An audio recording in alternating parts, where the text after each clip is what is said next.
नारायण, राधे राधे। अब हम आप सबके बीच श्रीमद् भगवद गीता के द्वितीय अध्याय सांख्य योग के 14वें श्लोक की चर्चा करते हैं। इसमें भगवान श्री कृष्ण अर्जुन से कहते हैं कि मात्रा स्पर्शास्तु कौन्तेय शीतोष्ण सुख दुखदा आगमापायिनो नित्यास्तान्तिस्तिष्ठस्व भारत। कहते हैं, हे कुंती नंदन, इंद्रियों के विजय जड़ पदार्थों शीत माने अनुकूलता और उष्ण माने प्रतिकूलता के द्वारा सुख और दुख देने वाले हैं तथा जाने आने वाले हैं और अनित्य है। इसलिए हे भरतवंश के उत्पन्न अर्जुन, तुम उसको सहन करो। अनुकूलता प्रतिकूलता को सहन करना पड़ेगा। अगर इसकी हम व्याख्या करें आध्यात्म शब्दात्मक रूप से, जिसमें नाप जैसे मात्रा स्पर्शा शब्द का प्रयोग है, मात्रा स्पर्शास्त्र कौन्तेय, तो यहाँ से माप नाप तौल की बात होती है, जिनसे ज्ञान होता है कि उस इंद्रियों और अंतःकरण का नाम मात्रा है। मात्रा में था इंद्रियों और अंतःकरण से जिसका संयोग होता है उसका नाम स्पर्श है, तथा इंद्रियों और अंतःकरण से जिसका ज्ञान होता है ऐसी सृष्टि के पात्र पदार्थ मात्रा स्पर्शा हैं। मात्र पदार्थ अनुकूलता प्रतिकूलता के द्वारा सुख दुख देने वाले हैं, अर्थात जिसको हम चाहते हैं ऐसी अनुकूल वस्तु व्यक्ति परिस्थिति घटना देश काल आदि जब मिलता है तो इसे हम सुख होता है, और जिसको हम नहीं चाहते ऐसी प्रतिकूल वस्तु व्यक्ति परिस्थिति आदि मिलने से दुख होता है। यहाँ अनुकूलता और प्रतिकूलता का कारण है और सुख दुख कार्य है। वास्तव में देखा जाए तो इन पदार्थों में सुख दुख देने की सामर्थ्य नहीं है। मनुष्य इसके साथ संबंध जोड़कर इसमें अपने को अनुकूलता प्रतिकूलता की भावना कर लेता है, जिससे ये पदार्थ सुख दुख देने वाले दिखते हैं। अतः भगवान ने यहाँ सुख दुखदा कहा है। मात्र पदार्थ आदि अंत वाले उत्पत्ति विनाशशील और आने जाने वाले हैं, ये ठहरने वाले नहीं हैं, क्योंकि उत्पत्ति से पहले नहीं थे और विनाश के बाद भी नहीं रहेंगे। इसीलिए वे इनको आगमापायी कहते हैं। अनित्य माने अगर कोई कहे कि उत्पत्ति से पहले और विनाश के बाद भले ही न हो पर मध्य में तो रहते हैं, तो भगवान कहते हैं कि अनित्य होने से वे मध्य में भी नहीं रहते, वे प्रतिक्षण बदलते रहते हैं। जैसे शरीर है ये मध्य में भी नहीं है, जीवन के पहले जन्म के पहले भी नहीं था यह शरीर और जन्म के बाद भी यह शरीर नहीं रहेगा। अगर मध्य में है तो देखिए बदलता रहता है, ये भी अनित्य है। इतनी तेजी से बदलते हैं कि उसको उसी रूप में दोबारा कोई देख नहीं सकता। 2 साल पहले व्यक्ति का जो चित्रण था 2 साल बाद वो दिखाई नहीं देता, क्योंकि पहले क्षण वे जैसे थे दूसरे क्षण वैसे नहीं रहते। इसलिए भगवान ने उनको अनित्य कहा है। कहते हैं इस प्रकार से, जैसे इंद्रियों के विषय है, इनके सामने आने पर यह अनुकूल और यह प्रतिकूल है ऐसा ज्ञान होना दोषी नहीं है। प्रत्युत उसको लेकर अंतःकरण में राग द्वेष हर्ष शोक विकार पैदा होना ही दोषी है। अतः अनुकूलता प्रतिकूलता का ज्ञान होने पर भी राग द्वेष के विचार पैदा न होने के देना, मात्रा स्पर्शों से निर्विकार रहना ही उनको सहना है। जैसे होता तो है राग द्वेष सुख दुख, अगर इससे हम दूर रहें निर्विकार रहें इसको सहें, तो इस सहने को ही भगवान ने तितिक्षस्व कहा है। तितिक्षा मतलब आप में तितिक्षा होनी, तितिक्षा माने राग देश द्वंद्व से आप परे रहें। इसका दूसरा भाव यह है कि शरीर इंद्रियां अंतःकरण आदि की क्रियाओं का अवस्थाओं का आरंभ और अंत होता है तथा उसका भाव और अभाव होता है। वे क्रियाएं अवस्थाएं तुम्हारे में नहीं हैं, क्योंकि तुम उनको जानने वाले हो, उनसे अलग हो अर्जुन। तुम स्वयं जो के त्यों रहते हो, अतः उन क्रियाओं में अवस्थाओं में तुम निर्विकार रहो। इनमें निर्विकार रहना ही तितिक्षा है। कहते हैं यह शरीर कभी एक रूप नहीं रहता, प्रतिक्षण बदलता रहता है। ऐसे ही इंद्रियां मन बुद्धि से जिसका ज्ञान होता है वे सांसारिक पदार्थ मात्र प्रकृति और प्रकृति का कार्य भी कभी एक रूप नहीं रहती। उनका संयोग और वियोग होता है। जिन पदार्थों को हम चाहते हैं उनसे संयोग से सुख होता है और वियोग से दुख होता है।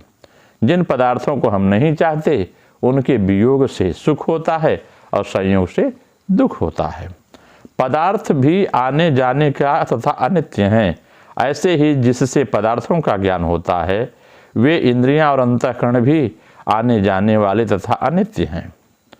पदार्थों से होने वाला सुख दुख भी आने जाने वाला तथा अनित्य है। सुख दुख हर्ष शोक राग द्वेष काम क्रोध आदि आने जाने वाले बदलने वाले हैं, पर स्वयं ज्यों का त्यों रहने वाला है। जो आत्मा है, जो शरीरी जो है, वह ज्यों का त्यों है। साधक से यह बहुत बड़ी भूल होती है कि वह बदलने वाली दशा को देखता है और स्वयं को नहीं देखता। अगर हम इसकी क्रिया योग में व्याख्या करें तो यह बात स्पष्ट होती है कि क्रिया योग के अनुसार अगर इसको हम देखते हैं तो हम देखते हैं कि साधक आज्ञा चक्र में वायु स्थित करने से ही पंच तत्वों से अतीत हो सकता है। जब हमारा आज्ञा चक्र में वायु जब स्थिर होती है, जो प्राण अपान वायु है, जब आज्ञा चक्र में ले जाकर के सुषुम्ना में प्रवेश कराते हैं, तब उस समय ये पंच तत्वों से हम बाहर होते हैं। जो पृथ्वी अग्नि जल वायु आकाश तत्व है, इनसे अलगपन महसूस होता है। उस समय मन स्वस्थान अर्थात आज्ञा चक्र में स्थिर हो जाता है और फिर संकल्प विकल्प मन में नहीं उठते। तब मन अमन हो जाएगा और यह अमनी अवस्था ही आत्मभाव है। इसके विपरीत जो होता है वह संसार और संसारी जीवन है।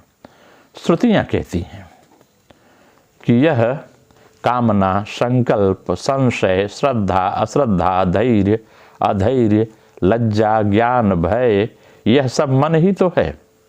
अर्थात मन में ही सब होते हैं। उस मन के अमन होने पर यह सब नहीं रहता। और यदि सुख दुख आदि का स्पर्श न हुआ तो फिर इसका बोध होगा कैसे? कहते हैं इस पंच तन्मात्रात्मक शरीर में ही जन्म, स्थिति और प्रलय का अनुभव होता है। जो लोग साधना के द्वारा आज्ञा चक्र में अपने को स्थित कर लेते हैं, सदैव श्वास पर ध्यान करते हैं। यहाँ पर आज्ञा चक्र जो भूमध्य है, आज्ञा चक्र, सहस्त्रार, कानों में एक साथ जब ध्यान हम करते हैं, इस ध्यान करने पर व्यक्ति का जो मन है वह आज्ञा चक्र में, जो सिर रीढ़ का ज्वाइंट यहाँ है, यहाँ स्थिर हो जाया करता है। इससे कहते हैं बिंदु नाद कला से परे जाकर व्यक्ति परमानंद स्वरूप को प्राप्त हो जाते हैं। उनको इंद्रिय जनित सुख दुख का स्पर्श कभी नहीं हो पाता। इसलिए व्यक्ति को चैतन्य भाव से कूटस्थ में जब आत्मा निवास करती है, वायु के सहारे जहाँ वायु रुकती है, तो व्यक्ति का मन ठहराव की ओर लग जाता है। अब व्यक्ति को ज्ञान होता रह जाता है। इसके बाद 15वें श्लोक में भगवान अर्जुन से कहते हैं यम ही न व्यस्तन्ते ते पुरुषम पुरुषर्षभा सम दुख सुखम धीरम सौमृतत्वाय कल्पते। कारण कि हे पुरुषों में श्रेष्ठ अर्जुन, सुख दुख में सम रहने वाले जिस बुद्धिमान मनुष्य को ये मात्रा यानी पदार्थ विचलित या सुख दुख विचलित नहीं कर पाते, वह अमर होने में समर्थ हो जाता है। अर्थात वह अमर हो जाता है। पुरुषर्षभ की चर्चा किया भगवान ने।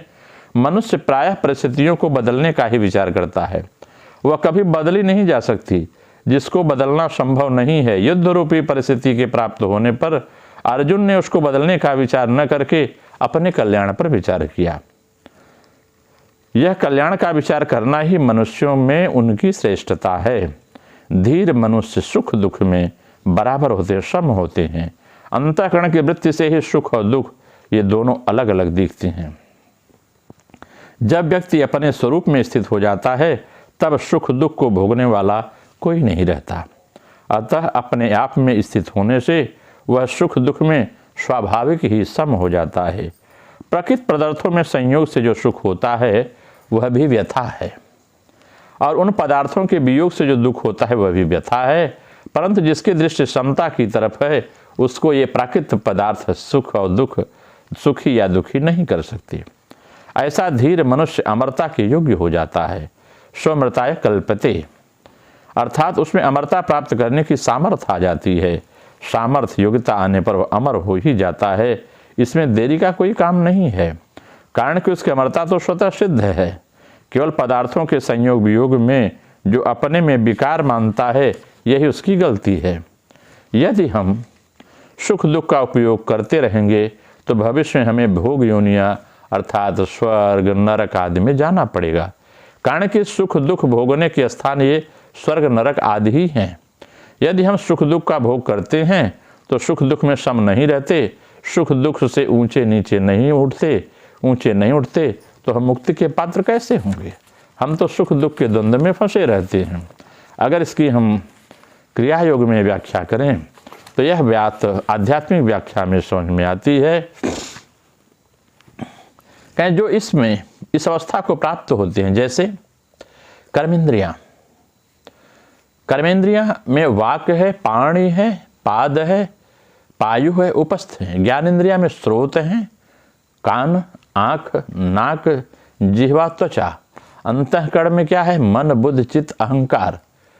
4 प्राण, चौथा प्राण है। प्राण में प्राण, अपान, समान, व्यान, उदान। 5वां भूत माने क्षिति, पृथ्वी, जल, अग्नि, वायु, आकाश। और 6ठा काम और 7वां कर्म, तम या अविद्या। इन अष्टपुरों में जो निवास करता है उसे पुरुष कहते हैं। इसलिए पुरुष शब्द का द्योतक किया गया है। स वा अयम पुरुषः सर्वासु पुरुषो परिचयः। यह आत्मा शरीर आदि रूपी पुर में निवास करके कारण पुरुष संज्ञा को प्राप्त हुआ है। इसलिए हर व्यक्ति को पुरुष, महापुरुष शब्द कहा गया है। इस पद को जो प्राप्त करते हैं वे देवता कहलाते हैं। इसी कारण देवता अमर है। जिनका तृतीय चक्षु, तीसरी आंख मन सहस्त्रार चक्र, आज्ञा चक्र, दिव्य चक्र कूटस्थ में लय हो गया है, वे ही जीवन मुक्त हैं। सुतराम यह शरीर अमर है। देह में आत्मा बोध रहने पर सुख दुख का अनुभव भी अनिवार्य है, परंतु जो चैतन्य देहातीत है वही उत्तम पुरुष है और वह देहातीत से पृथक है। मृत देह में जिस प्रकार व्यथा नहीं होती उसी प्रकार कूटस्थ में जब जीव स्थित होता है तो शरीर की कोई व्यथा नहीं रह जाती। वायु की चंचलावस्था में नाना प्रकार के सुख दुख और की अवस्थाओं का अनुभव होता है। जब वायु स्थिर हो जाती है तो सुख दुख का अनुभूति नहीं होती। साधना के द्वारा यह स्थिरत्व पद प्राप्त किया जाता है, परंतु यदि स्वभाव पत्थर के समान जड़ नहीं है, इसमें चैतन्य है, इस पर चेतना भाव से सुख दुख का उदय नहीं होता। यही अमृत पद परमानंद स्वरूप है। जब कूटस्थ व्यक्ति होता है, आज्ञा चक्र में आत्मा का ध्यान करता है तो धीरे धीरे वह परमानंद स्वरूप को प्राप्त होता है। तुम्हारी आत्मा का स्वरूप ठीक वैसा ही है। तुम आत्मा में नहीं रहते, इसी कारण मन चंचल होता है और तुम्हारे ज्ञान को घेरे रहता है। तुम अपने आप को नहीं देख पाते। जब व्यक्ति आत्मा में स्थित होता है, जब वायु वहाँ स्थिर हो जाती है, तब स्वरूप दिखाई देता है। तुम्हारा मैं जब आत्मा में रमण करेगा तब तुम्हारा जगत भ्रम और उसके साथ दुख सुख का बोध छूट जाएगा। जब तुम स्पर्श मात्रा स्पर्श बोध से रहित होकर सुख दुख से परे हो जाओगे। साधना के द्वारा से सभी चेष्टा करना चाहिए। ये जगदाय दृश्य आत्मा में नहीं रहते, तुम अज्ञान में मग्न रहते हो, इसी कारण यह जगत का बोध होता है, यह यथार्थ नहीं है। नमो नारायण। राधे राधे। आगे की चर्चा अगले पदों में करते हैं। नमो नारायण।